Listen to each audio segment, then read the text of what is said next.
Back out here, Huntington Beach, California, with a very special gentleman, Paul from AutoKennel. And as you can see in the alloy behind me with Carmen talking to Paul is a beautiful Citroen SM 1973 Maserati engine in. Beautiful thing. So let's have a little chat to Paul, find out where he got it from first and foremost, because obviously it's out here in America, it's not in France. I want to know more. So let's go and have a chat. Let's go.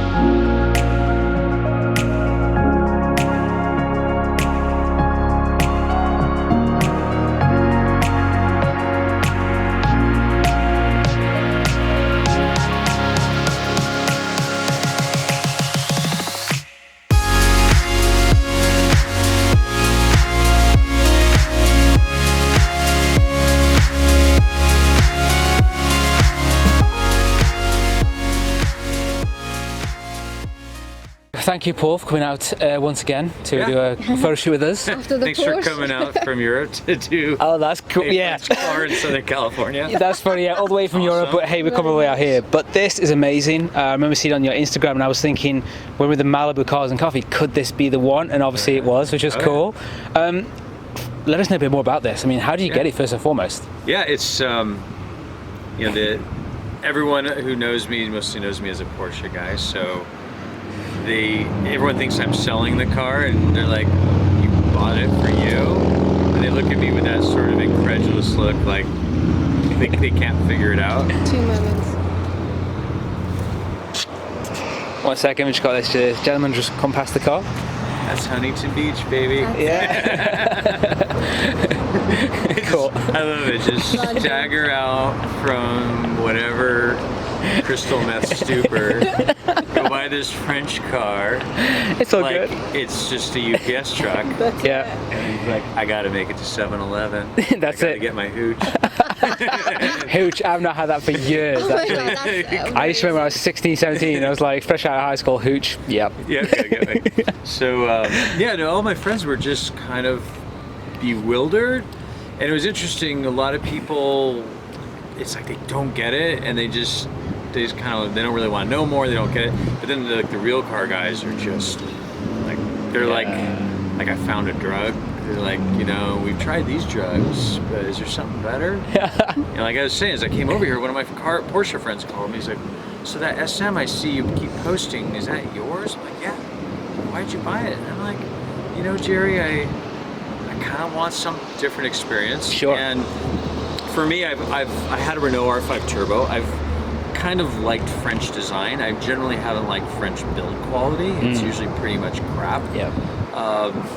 But an SM was, was the pinnacle of kind of French GT luxury, and it was something in the back of my mind. And in college, in the summer, I worked at an architecture firm in Hollywood, and it was literally on one side of us was a store called Retail Slut, which was That's such a cool name. An S&M leather store. Oh yeah, here we go. Then we had next to that a Italian restaurant that was a known mob front. Oh. And then our little architecture firm, and then we had on the other side a Citroen repair shop. It was What a combination. That's hilarious. combination, and of course the liquor store's thrown somewhere in between. Of course, yeah. And so all day long, I smelled hydraulic fluid. Like when you open the hood and that smell, like that. Yeah. So for me, as much as that might just remind you of, being in France when you're younger, that reminded me of college. Like the smell of hydraulic fluid coming from that Citroen shop. So at lunchtime, I would go over there, and they had not SMs, they had kind of the 80s cars. This was in the 80s, and they're working on. And it was just, I was a car guy, but never really knew Citroens. They're so eclectic, and their approach to design was so different. But the more I talked to the mechanics, the more I appreciate it. He never took me for a ride, let alone sat in it. I just sort of saw him. So that's kind of the seed that's always been there. And it's one of those cars that I want to experience. Yep. And I've sort of watched, it's hard, the values have gone up, but it's really hard to find good ones. And I just sort of committed myself, next time the right car comes along, and you all kind of know when the right car is. It's usually, the timing's never good, because you're like, oh, that's so expensive, I shouldn't do it. But I was afraid that in 3 years from now, if it was ever right timing, I couldn't justify spending the money to have this experience. And I don't know if I'll keep it a year, I'll keep it 20 years. I'll keep it until I no longer see value to me and how I enjoy it. Sure. So, and I guess the kind of the nail in the coffin was this year we do a driving event, a 1,000-mile driving event called Target California. Yeah. 14 or 24 karat? Yep. Yeah, exactly. Gotta leave that. Yeah, exactly. That's right.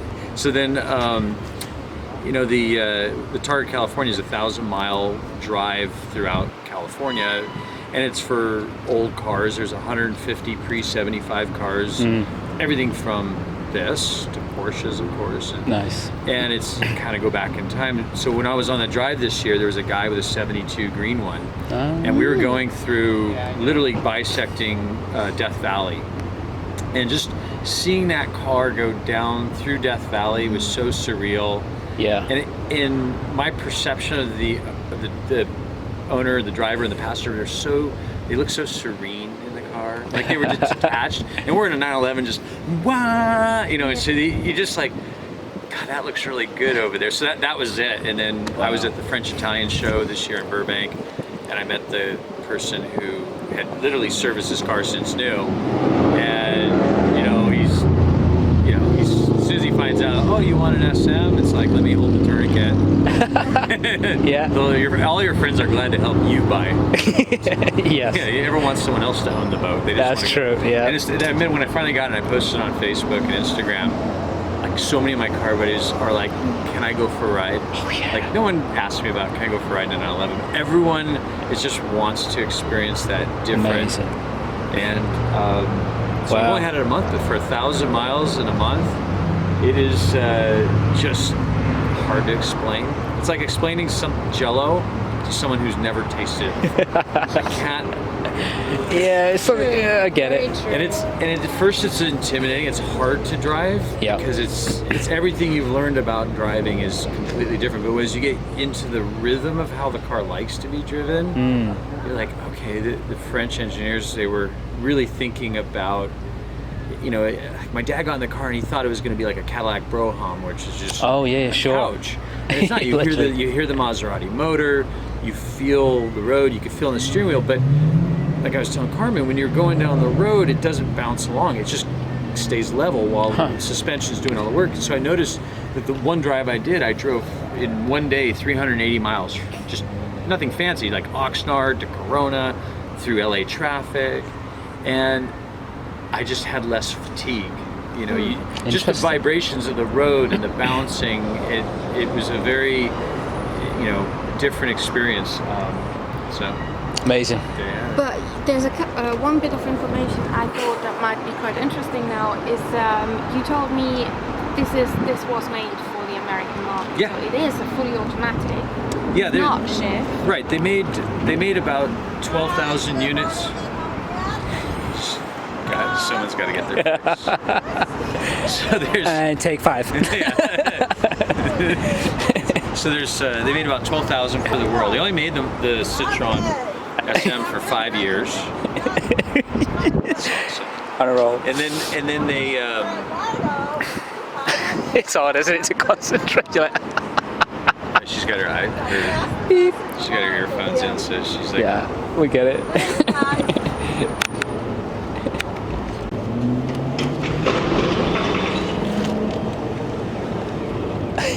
This is how all the shows do it. Some backdrop. It happens sometimes. Oh, I know. It's funny. You're like, and then everyone comes as you start. That's the thing. You're like, okay, we just spent like 15 minutes setting this up, and everyone's like, yeah, it's just, they're ready, boys. And you're like, exactly. What? You watching this? So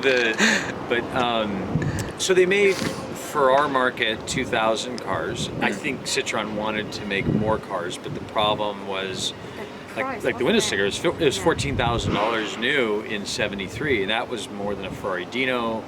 That was, an S-type Mercedes, S-Class Mercedes was like 9 or 10 grand. Damn. A '73 RS Porsche was 12. And 3.0 CSI was 13. I mean, it was Oh my God. super expensive for a two-door car that was completely unconventional. Yeah. So they were almost all manuals, especially for the European market. They basically, the US market needed to have an automatic, so they made a Borg. They just took the 3-speed Borg Warner that they dropped in. It's the same one they put in Mercedes. They put in Jaguar XJ6s, had the same gearbox. I mean, it was sort of like the European automatic slush box solution for the American market. Don't have to think about it. And it's a 3-speed. I remember when I was buying this, I really wanted the 5-speed manual because it's a very unique kind of gate. I mean, just like anything else, it's very funky. Yeah. But my advice to my clients is always just get the best car you can, and you're going to acquiesce on some of the things you want. And this car was so good. I mean, 67,000 miles, mostly one owner, original paint. Yeah. And so when I called Jerry Hathaway, who owns SM World, he's the guy for Citroen SMs, and I said I was a little concerned about the automatic. He's like, oh no, don't worry. He's been working on these for 50 years. He's like, I figured out the problem. So I haven't driven another one, so I don't know what to compare it to, but what he does is he opens up the gearbox, he lightens gears, he shaves the governor. So basically, it will hold each gear. It doesn't start in second, it starts in first, and it holds each gear until literally the minute you just lightly relieve pressure, it'll shift. So you can hold, it's actually really, I mean, it's still no canyon carver, and it doesn't accelerate fast, but it's livable. You said earlier, and I thought that is so it has just the European flavor in general. It doesn't go fast from the spot, but once you're in it, roll. So last weekend when I was driving, after driving almost 400 miles, I was getting towards the end of my trip, going out to visit family in Corona, and there's this one freeway. It's kind of in between freeways, so it's like a 2-lane freeway, but it's not too crowded. And you feel confident because now I've driven it for 300 miles, so I know what I'm doing. And there was a guy in a typical baller Bentley Continental GT, it was blue but matte, like that matte blue, cannonball, I know that whole thing. Wrapped. And I could see him way up there, and he's in the carpool lane, and I just got a good running start, and I went past him at 120, which I can't even imagine what this looks like from the outside. I know, but it was nighttime, so it was kind of, and then he caught up, and I'm like, I got it up to about 130, and I don't think it goes a whole lot faster. That's pretty good. It says 140, but there's no way. I felt like I was running out of revs. Yeah. But it was weird at 100 miles an hour, 120. It was very good, kind of in its own. Yeah, I didn't want to slow down because it'd take forever to get back up to that speed. But, but it was, it was. I guess it was pleasantly surprised. Was it the same? Was it the SM you talked earlier about when you were talking about breaking the land speed record? Yeah. So Jerry Hathaway. If you look up SM World. Yeah. He's the mechanic that's worked on this since new. He, I guess, sometime he bleeds Citroen SM. I mean, this isn't just this is it. Everything about his life has become this make and model.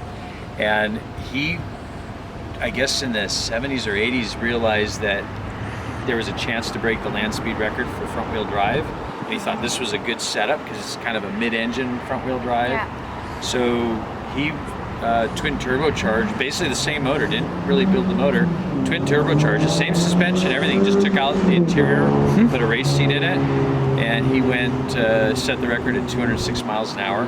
Wow. And his wife did it for women at 203 miles an hour. That's awesome. Yeah. And then he was telling me the only thing he had to do to the suspension was it got squirmy at 108 miles an hour. Okay. 180, he had a hard time keeping it in the lanes. So he had to raise the rear and lock it into position just to get kind of a wedge. Yeah. And then he used to tow it out with his Suburban or whatever. And after a while, he's like, I hate driving these cars. I mean, he only likes driving Citroen. So he took another SM, turned it into an El Camino, built a trailer that looks like a fifth wheel. So basically the bed of the SM is a fifth wheel that hooks up. And then he put all the same air suspension in the trailer. It's dual axle at the very end. Yeah. So the trailer lowers itself completely flat on the ground, so you don't have to go up ramps. You just drive on and it lifts it up. It's at the Mola Museum. If you look up SM land speed record, you'll see it's a burgundy car. It's because he would trailer that thing all across the country. And He's like, why would I sit in a Suburban when I can just drive an SM? Why not? Absolutely. Yeah, totally. So he's a cool guy, and he's around. Still. Cool. It's amazing. Well, thank you so I mean, much. there's Yeah. a lot of history in that car. Wow. Do you know how many are left in the US of these ones? You know, I don't think many because like Probably you think not. parts would be hard. So I just Yeah. whenever I get a new car, I'll like go to eBay and go. You know, I just did Citroen SM. Yeah. That's it, and parts, and there was hundreds of pages. So I think there's not a lot left. Yeah. Because there's a Parts. shitload of parts. Yeah. I think what happened was for a Okay. long time a tire non-running one was $5 or $6 grand, and there's key people who just bought them and took it. Like when I went to Jerry's house, he's got his little tiny house. He's in this industrial neighborhood, but it looks like it used to be like a regular neighborhood, but people sold their houses and they kept on making industrial, buildings, and he like held out, which is perfect because he basically behind his little house is a 2,000 square foot beautiful air conditioned shop. I mean, it's like Yeah. something you'd see in a museum. Wow. Behind that, he's got like 1,000 square foot machine shop, like he's milling his own parts. And then behind that, he's got these shipping containers built like one when you open at the door, and it's just door panels, doors, Oh my god, yeah. all the way down, doors, hoods. So hopefully, don't need any of the parts. But Yeah, I know, it if we're seems like looking they're around. available. That's cool. So, Sounds good. or at least I justify my purchase that way. Yeah. Yeah, it'll be easy to fix. There's plenty of parts. No problem. Why not? Why not? That's cool. Oh my god. Thank you so much Thank again. you. Thank you guys. Thanks Amazing. For coming out.